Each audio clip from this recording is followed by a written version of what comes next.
सकाळ झाली की टॉम अँड जेरी दारात हजर. शेतामध्ये सतत काही ना काही कामं चालू असतात. पप्पा कितीही बिझी असले तरी शेतामध्ये आवर्जून लक्ष देतात. शेतात काकऱ्या मारून माती एकदम भुसभुशीत करून घेतली. हे बघा, हे आहे आपल्या शेतातील गावरान केळीचं झाड. आज तर शेतामध्ये दिवसभर एकच काम चालू होतं, ते म्हणजे उसाला ठिबक ओढायचं. मीही भरपूर पळले आणि सगळ्यांना पळवलं बघा.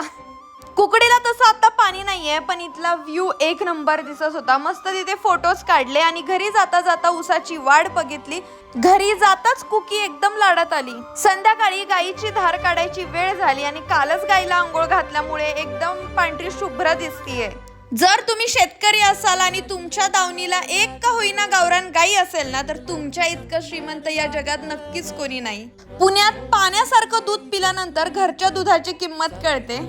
सगळी कामं आटपून आम्ही रात्री पुण्याला निघालो. तर भेटूयात उद्या पुण्यात. बाय.